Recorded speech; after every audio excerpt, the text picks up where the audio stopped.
Three bugs sit at the corners of an equilateral triangle.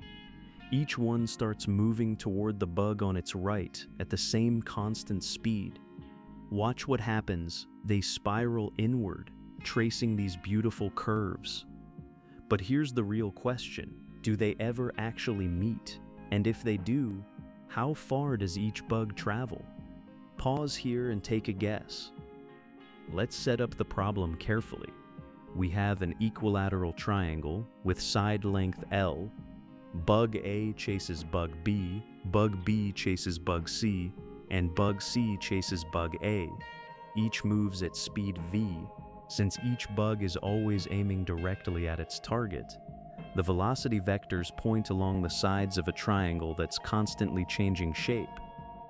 Here's the first brilliant observation. All three bugs are identical. The triangle is perfectly symmetric, and they all move at the same speed, so at every moment, the three bugs still form an equilateral triangle. It's just shrinking and rotating. This is huge. We don't need to track three complicated spiral paths. We just need to figure out how fast the triangle shrinks. Remember vector decomposition from physics class. You can break any velocity into components along two perpendicular directions.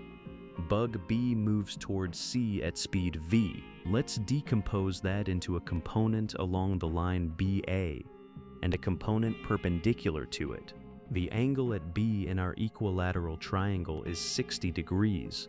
So the component of B's velocity toward A is v times cosine 60, which is v over 2. Now here's the punchline.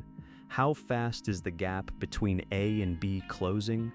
Bug A charges directly at B at full speed v. Meanwhile, bug B has a component v over 2 drifting toward A. So the total closing speed is v plus v over 2, which equals 3/2 v. And because of symmetry, this rate stays constant the entire time. The triangle is always equilateral, so the angle is always 60 degrees.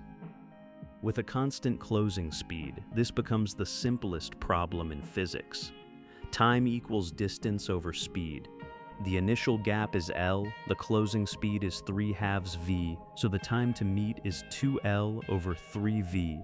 And the distance each bug travels, speed times time, v times 2L over 3v. The v cancels, and we get 2/3 L. 2/3 L. Each bug spirals an infinite number of times, tracing a logarithmic spiral, and yet travels only a finite distance, 2/3 of the triangle's side length. This makes sense. They're always cutting inward, never wasting motion going backwards. They meet right at the center. And here's what's even cooler. For 4 bugs on a square, the closing speed is just v, so each bug travels exactly L.